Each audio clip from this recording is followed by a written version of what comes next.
వట్టివేర్లు ఇవి శరీరంలోని వేడిని తగ్గించడమే కాదు, బాడీకి ఉపశమనం కలిగిస్తాయి. మానసికంగా కూడా హాయిగా ఉంచుతాయి. వీటిని వాడితే బుర్ర చల్లగా ఉంటుంది. పిచ్చి పిచ్చి ఆలోచనలు రాకుండా కూల్గా ఉంటుంది. అంతేకాదు, వట్టివేరు చాపలను వేసవిలో గుమ్మానికి, కిటికీలకు వేలాడతీసి వాటిపై నీళ్లు చల్లుతూ ఉంటే గది మొత్తం సువాసనతో కూడిన చల్లదనం ఏర్పడుతుంది. అలాంటి వట్టివేర్లను బైబ్యాక్ ఒప్పందంతో పండిస్తున్నారు ప్రకాశం జిల్లాకు చెందిన ఓ రైతు. మరి ఆయన వట్టివేర్ల సాగుకు కారణాలేంటి? పంట ఎన్ని రోజుల్లో వస్తుంది? లాభాలు ఎంత మేర ఉంటాయో తెలుసుకోవాలంటే మనం ఆయన్ను పలకరించాల్సిందే. ఇంకెందుకు ఆలస్యం, పోదాం పదండి.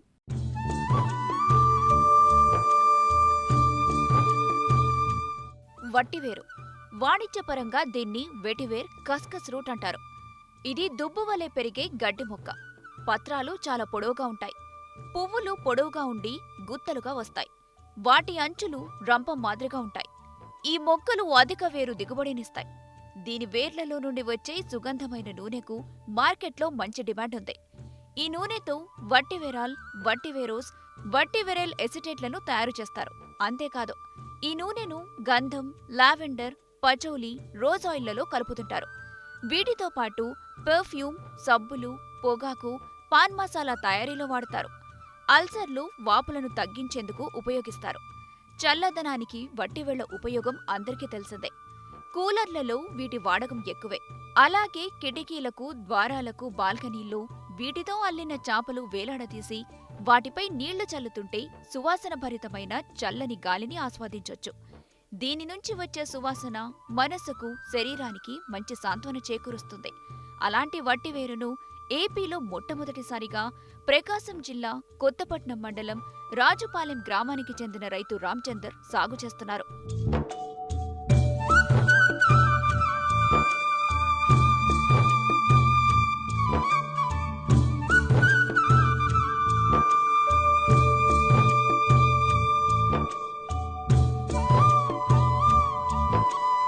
రైతు రామచందర్ స్వతహాగా బిజినెస్ మ్యాన్. అయితే కాలం కలిసిరాక తీవ్రంగా నష్టాలను చవిచూశారు. చేసేదేం లేక ఉన్న భూమిలో వ్యవసాయం మొదలుపెట్టారు. ఇక్కడ కూడా ఈయనకు ప్రకృతి సహకరించలేదు. అందులో కూడా నష్టాలనే మూటకట్టుకున్నారు.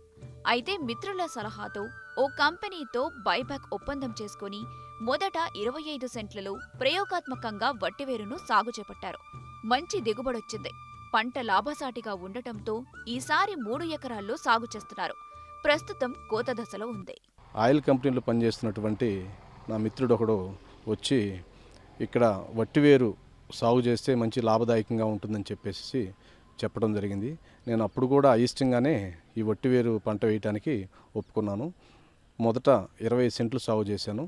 లాభదాయకంగా అనిపించేసి ఇప్పుడు 3 ఎకరాలు సాగు చేయడం జరిగింది. ఇప్పుడు హార్వెస్టింగ్ టైంకి వచ్చింది. 7 మంత్స్ అయింది నేను సాగు చేసి. సహజ పంటలు వేరుశనగ, చామ, మిరప వీటికంటే కూడా ఒక సంవత్సరం లాభం వస్తే రెండో సంవత్సరం నష్టాలు చవిచూస్తున్న రైతులకు ఇట్లాంటి మెడిసినల్లీ ఆయుర్వేదిక్ ఆయిల్స్ బాగా డిమాండ్ ఉన్నందువల్ల నేను ఈ పంట వైపు మొగ్గు చూపాను. మంచి లాభదాయకంగా ఉంది. నాకు 25 సెంట్లకి 850 కేజీలు మంచిగా లాభదాయకంగా అనిపించింది. అప్పుడు నేనే వారిని అప్రోచ్ అయ్యి మిగతా 3 ఎకరాలు కూడా సాగు చేస్తానని చెప్పేసి వారి సహకారంతో ముందుకెళ్తున్నాను. మొక్కలు చెన్నై నుంచి వారే తీసుకొచ్చి, నా మిత్రుడు తీసుకొచ్చి నాకు సప్లై చేయడం జరిగింది. సాధారణంగా రూపాయి నుంచి రూపాయిన్నర దాకా పడుతుంది. మనకు ట్రాన్స్పోర్ట్ తోడు కూడా కలిసి ఒక మొక్క రూపాయిన్నర పడుతుంది. ఎకరాకి 50,000 మొక్కలు వేయాల్సి వస్తుంది. ఎటు చూసుకున్నా మొక్కకి 1 అడుగు దూరం పెట్టడం జరిగింది. ఒక 10% ఒకవేళ అక్కడక్కడ చనిపోవడం జరిగినా కూడా మళ్ళీ మనం ఇడుపులు ఇంకో 10,000 వేసుకోవాల్సి వస్తుంది. 50 నుంచి 60,000 మొక్కల వరకు సాగు చేస్తాం. ఈ 50,000 మొక్కలు వేసుకుంటే మనకి నెక్స్ట్ టైము ఇక మొదటనే ఆ పెట్టుబడి పెడతాం. తర్వాత ఈ 50,000 మొక్కలు 2 లక్షల మొక్కల వరకే వస్తుంది. తర్వాత మనం ఒక ఎకరా తీసినవి ఒక 5 ఎకరాల దాకా కూడా నారు వస్తుంది. ఇది గడ్డి రకం కాబట్టి మొదటనే మనం పెట్టుబడి పెట్టాల్సి వచ్చింది. ఇంకా నెక్స్ట్ టైము పెట్టుబడి కూడా సగానికి సగం తక్కువ వస్తుంది.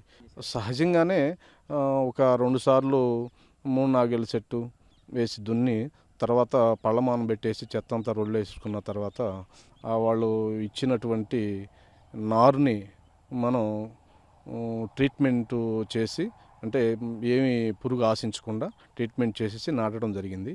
ఆ తర్వాత నెల రోజులకి కలుపు రావటం, కలుపు మామూలుగా మనం వేరుశెనగ ఏ విధంగా తీసుకుంటాం ఆ విధంగానే కలుపు తీయడం జరిగింది. తర్వాత 3 నెలలకి 4 అడుగులు ఎత్తు వరకు ఈ పంట రావడం జరిగింది. బలం మందులు 1 మంత్ దాటిన తర్వాత యూరియా, పొటాషు, డిఏపి ఇవి 3 మిక్స్ చేసి అవి వేయటం జరిగింది. 40 రోజులు దాని తర్వాత కలుపు తీయడం జరిగింది. 3 మంత్స్కి ఒక క్రాప్కి వచ్చింది. పైన గడ్డి మొత్తం ఒకసారి కోసిన తర్వాత మళ్ళా డిఏపి, పొటాషు మళ్ళా ఒకసారి ఎరువులు వాడటం జరిగింది. ఇప్పుడు 7వ నెల జరుగుతుంది. 7 మంత్స్ అయిన తర్వాత దాని హార్వెస్టింగ్కి వస్తుంది. వట్టివేరు సాగుకు ఒకసారి విత్తనం కొరకు ఖర్చు చేస్తే చాలు, అదే పంట నుండి విత్తనాన్ని తయారు చేసుకోవచ్చు. చీడపీడలు కూడా ఏమీ ఆశించవు. పంట కాలం 7 నుంచి 9 నెలలు. అయితే ఈ పంట ఏపుగా పెరుగుతుంది కాబట్టి ప్రతి 3 నెలలకొకసారి కత్తిరించాలి, లేదంటే వేరు వ్యవస్థ వృద్ధి చెందదు. ఒక్కో దుబ్బుకు 500 నుంచి 750 గ్రాముల వేర్ల దిగుబడి వస్తుంది. ఎకరాకు 2.5 టన్నుల నుంచి 3 టన్నుల వరకు దిగుబడి వస్తుంది. ఖర్చులన్నీ పోను 1,00,000 నుంచి 1,50,000 వరకు నికర ఆదాయం వస్తోందని రైతు చెబుతున్నారు. 3 నెలలకు కట్ చేయకపోతే పైరు కింద ఏరు బలవదు. మనం వేసిన ఎరువులు మొత్తం కూడా పైన పైరుకే పడతాయి కాబట్టి కింద వేరు కూడా బాగా బలంగా రావాలి, పొడవు రావాలి అని అంటే పైరుని కట్ చేయాలి తప్పనిసరిగా. పైరుని కట్ చేస్తేనే కింద ఏరు బలంగా పెరుగుతుంది. 10 పిలకలు దాకా వచ్చినాయి. ఇవి 10 పిలకలు అంటే మనకి దాదాపు వాటి వేరు కూడా ఒక 1/2 కేజీ పైనే వెయిటేజ్ ఉంటుంది. ఇది 3 నెలలు కట్ చేసాం. ఇప్పుడు ఇది వచ్చేసరికి 7 నెలలు వరకు వచ్చింది. ఇప్పుడు కట్ చేసి హార్వెస్టింగ్ చేయాలి. జనరల్గా మనం ఎలాంటి చీడపీడలు ఆశించకుండా ఒకసారి మందు కొట్టుకోవడం జరిగింది. తర్వాత 3 నెలలు దాని తర్వాత క్రాప్ కట్ చేసిన తర్వాత మళ్ళా పెరగడం కోసం మళ్ళీ డిఏపిని ఎరువునే ఇవ్వడం జరిగింది. 7 నెలలకు అయిన తర్వాత పంటని పైరుని కట్ చేసి జేసీబీ పెట్టి పైన ఇంతవరకు కట్ చేస్తాం. కట్ చేసిన తర్వాత దీన్ని జేసీబీ పెట్టేసి జల్లిడ మామూలుగా తొట్టి కాకుండా జల్లిడ జేసీబీ తొట్టిని తయారు చేయొచ్చు. దీనికోసం స్పెషల్గా దాన్ని ఎంతవరకు 2 ఫీట్స్ వరకు కింద ఏరు లోపల 2 అడుగుల వరకు వెళ్ళుంది. అది మొత్తం తెక్కకుండా కొంచెం కూడా తెక్కకుండా జేసీబీ తొట్టి పైకి తీసి ఎదిరించడం జరుగుతుంది. అంటే మనం హార్వెస్టింగ్కి 15 రోజుల ముందే నీళ్లు పెట్టడం ఆపేస్తాం. మొత్తం కూడా డ్రై అయిపోతుంది. అప్పుడు మనకేంటంటే ఏరుకి మట్టికి అంటకుండా మనం అనుకున్న ఏరు జేసీబీతో ఎదిరిస్తే పక్కకు వస్తుంది. అప్పుడు మనుషులను పెట్టించేసి మనం దీన్నేమో కట్ చేసేసి కింద ఏరు వరకు కట్ చేస్తాం. ఏరునేమో కంపెనీ వాళ్ళు కాటాలు వేసుకుని తీసుకెళ్తారు. దీన్నేమో మళ్ళీ మనం మొక్కగా వాడుకుంటాం అన్నమాట. నీటి వస్తువులు మాకేంటంటే బోరు మినీ స్ప్రింక్లర్స్ కాబట్టి ఏంటంటే మినీ స్ప్రింక్లర్స్ని ఎందుకు కోరుకుంటున్నామంటే మామూలుగా పైపులు అయితే వేరుశెనగ కానీ ఇంక అయినా కానీ 1 ఫీట్ కిందే ఉంటుంది పైరు. కాబట్టి నీకు పైపులను అటు ఇటు మార్చుకునేదానికి వీలుంటుంది. ఇది అలా కాదు, 4 ఫీట్ 5 ఫీట్ దాకా ఉంటుంది. కాబట్టి మినీ స్ప్రింక్లర్స్ ఒకసారి పర్మనెంట్గా వేస్తే మనం 2 రోజులకి 3 రోజులకి ఒకసారి నీళ్లు పెట్టుకునే విధంగా మాకు ఇక్కడ నీటి వస్తుంది. కాబట్టి నీటికి ఏమైనా ఎలాంటి ఇబ్బంది లేదు. ఒక ఎకరాకు వచ్చేసరికి మొదటిసారిగా 1,00,000 రూపాయలు పెట్టుబడి అవుతుంది. 1,00,000 రూపాయలు పెట్టుబడి అయితే ఎకరాకి 2.5 నుంచి 3 టన్నుల వరకు దిగుబడి వస్తుంది. ఆ ఎయిర్ని కంపెనీ వాళ్ళే బైబ్యాక్ తీసుకుంటామని చెప్పేసి ముందుగానే అగ్రిమెంట్ చేసుకోవడం జరిగింది. టన్ను వచ్చేసరికి 80,000 లెక్కన తీసుకుంటా ఉన్నారు. కాబట్టి ఎకరాకి 1,00,000 రూపాయలు పెట్టుబడి పోతే మనకి ఖర్చులన్నీ పోను కూడా మనకి మినిమం 1,00,000 నుంచి పైనే మిగిలినాయి. నాకు 3 ఎకరాల మీద నాకు 9 టన్నులు వస్తాయని చెప్పేసి ఆశిస్తున్నాను. వాళ్ళు చెప్పడం కంపెనీ వాళ్ళు అయితే 7.5 టన్ను వచ్చింది అని చెప్పున్నారు.